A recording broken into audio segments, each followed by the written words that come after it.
Welcome to another deep dive. Today we're going on a journey exploring a century of American history. A century, wow. Yeah, we'll be focusing on two major themes, really, U.S. foreign policy and the fight for civil rights. You gave us a pretty diverse set of sources, too. Oh, yeah. Yeah, we have textbook chapters and even some film and book recommendations. Always love that.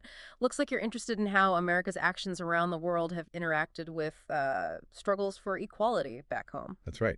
I'm curious about how those two seemingly separate narratives are actually, intertwined. They do seem pretty separate at first. Okay, well, so let's start with America's journey as a global power. Now, we could go all the way back to the founding fathers and all that, but you've given us sources starting in the early 20th century, and I think what better place to begin than Teddy Roosevelt, a president who wasn't afraid to show off America's power. Roosevelt really embodied this whole idea of big stick diplomacy, where projecting power was just so key. Big stick diplomacy, huh?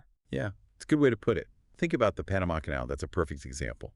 To get what it wanted, a shortcut between the Atlantic and Pacific, the U.S., well, they kind of engineered a Panamanian revolution. Wow. Yeah, they did what they had to do to gain control and build that canal. Mhm. Really shows how America was willing to uh, intervene in other countries' affairs to get what it needed. For its own interests. Yeah. Yeah. It's a pretty big contrast to Woodrow Wilson, who followed Roosevelt. Wilson was all about international cooperation, and he really pushed for the League of Nations. Really noble vision, I think, trying to prevent future wars.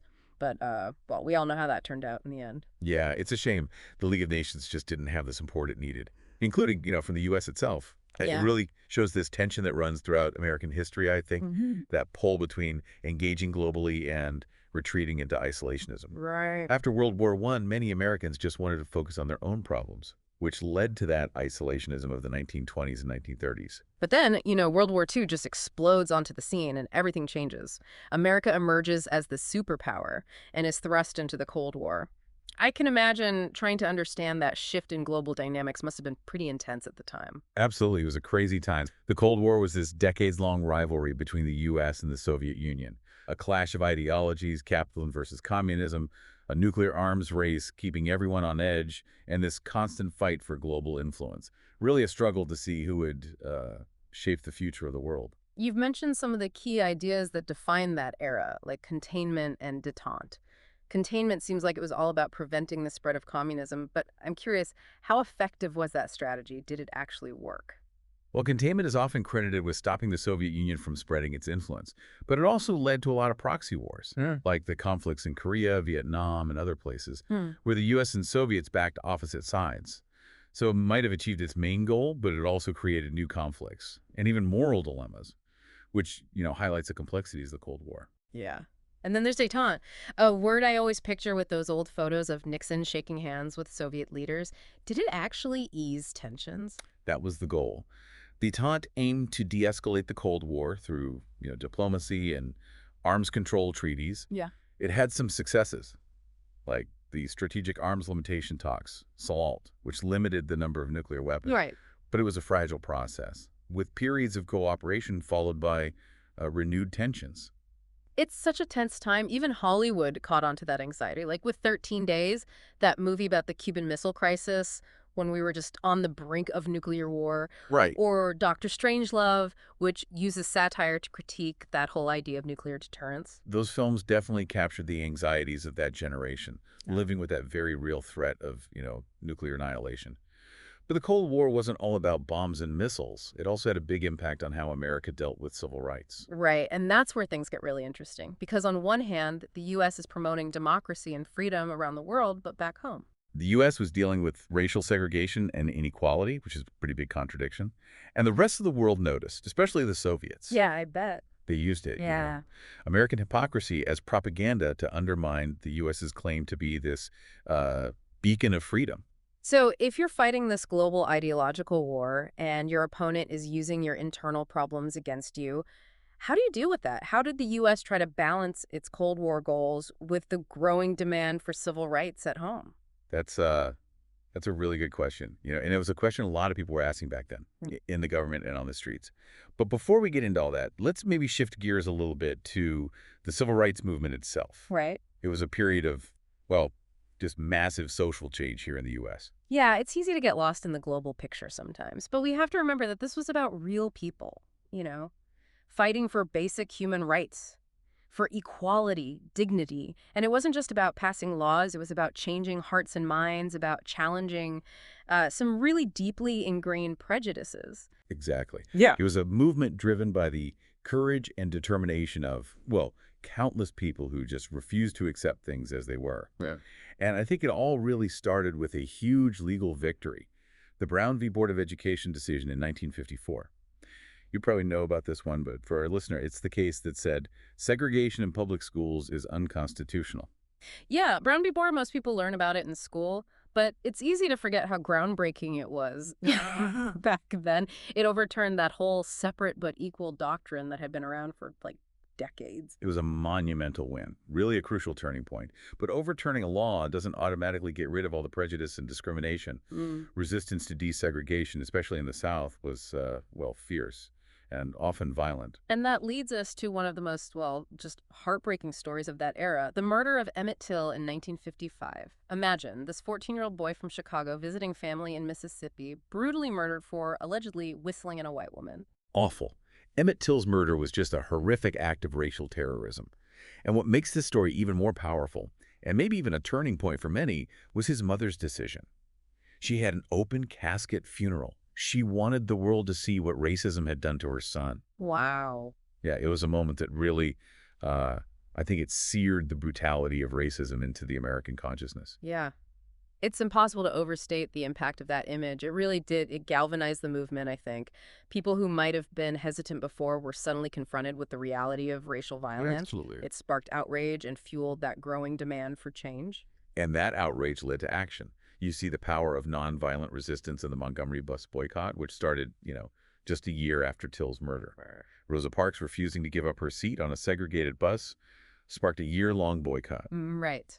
And that boycott ultimately led to desegregation of the city's buses. We talked about Dr. King earlier. This was really his moment, wasn't it? His leadership during the Montgomery bus boycott showed the power of organized nonviolent resistance. Exactly. It was proof that regular people, united for a common cause, Yeah. could challenge these unjust laws. Yeah. And Dr. King's, philosophy of nonviolence became a guiding principle for the whole movement, inspired similar actions all over the country. Yeah.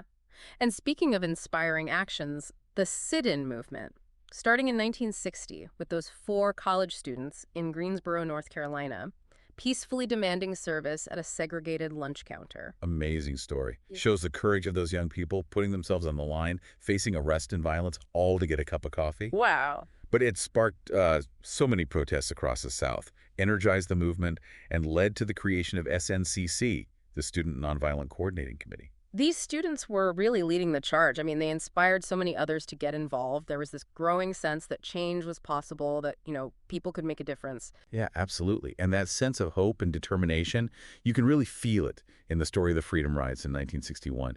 Imagine activists, black and white, riding buses through the South just to challenge segregation laws. Yeah, and they were met with some awful violence, fire bombings, beatings, arrests. It's crazy to think that just getting on a bus could be so dangerous. It was an act of defiance. And incredible courage, really. They forced the government to finally deal with the reality of segregation and enforce desegregation laws on interstate transportation. Right. And then we have that iconic image, the March on Washington in 1963, with Dr. King's I Have a Dream speech calling for freedom and equality. The March on Washington was a huge moment. Brought together over 250,000 people, united in their demand for jobs and freedom, captured the world's attention, and built momentum for the passage of, landmark legislation. The Civil Rights Act of 1964 and the Voting Rights Act of 1965. Huge victories for the movement, right? Outlawing discrimination based on race, color, religion, sex, or national origin, and ensuring the right to vote for all citizens. It's hard to overstate the significance of these laws. They were transformative, no doubt, dismantled the legal basis for segregation and discrimination. But we can't forget that progress wasn't always, straightforward. The movement faced setbacks, violence, and the loss of some really inspiring leaders. Right. Medgar Evers, a civil rights activist in Mississippi, assassinated in 1963. Malcolm X, a controversial but very influential figure who advocated for black empowerment, assassinated in 1965. These were, well, they were reminders of the dangers and the sacrifices involved in the fight for equality. Yeah, it's a reminder that change often comes at a high price. But even with these tragedies, the movement kept evolving, expanding, taking on issues beyond the Black American experience. That's a really important point. The civil rights movement was about so much more than just black and white. It inspired and intersected with other movements for social justice, each with its own history and its own set of challenges. Yeah, it's amazing how connected all these movements were, using each other's energy and strategies. But let's go back to that global context for a minute. Remember, we were talking about how the Cold War and the fight for civil rights were happening at the same time. And it wasn't just at the same time, right? They were influencing each other. Yeah. You've got the U.S. trying to be this, this champion of democracy and freedom on the world stage. Right. But then at home, you've got segregation, racial violence, a system that's denying basic rights to its own citizens. Seems like a big problem for America's image, right? Especially with that global ideological struggle against the Soviets. Absolutely.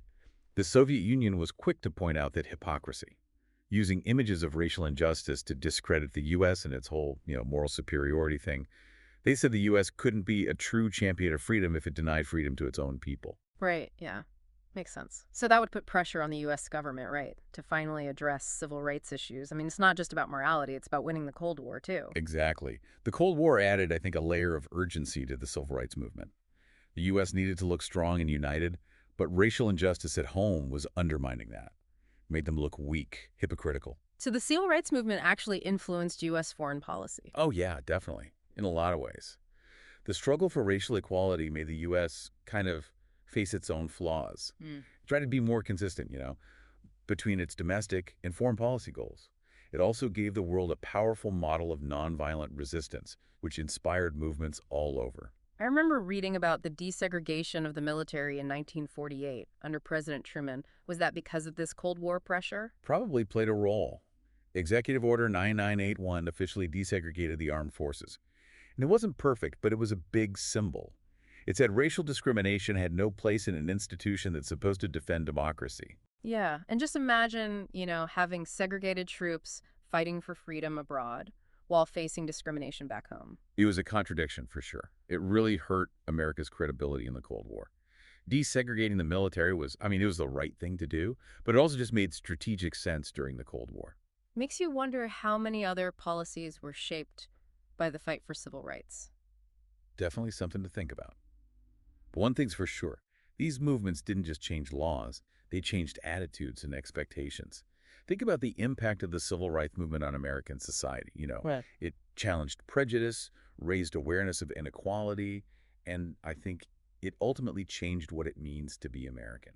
It wasn't just the civil rights movement either. We talked about the Chicano movement fighting for the rights of Mexican Americans, a lot of them facing exploitation as farm workers.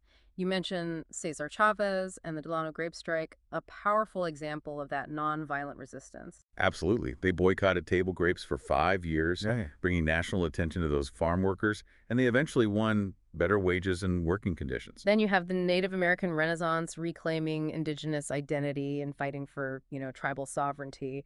The occupation of Alcatraz Island back in 1969, that was a turning point too, right? Yeah, for sure. That occupation lasted for over a year. It put a spotlight on those broken treaties and the injustices faced by Native Americans. And it led to the formation of the American Indian movement, which took a more, I guess you could say, a more confrontational approach. And we can't forget the second wave of feminism, challenging gender roles and fighting for women's rights on so many issues: equal pay, reproductive rights, access to education, and jobs. A lot of important issues. Betty Friedan's book, The Feminine Mystique, was huge for that movement. And organizations like NOW, the National Organization for Women, they were key in pushing for change. It's amazing how much progress was made. And the fight for equality, of course, it's still going on today.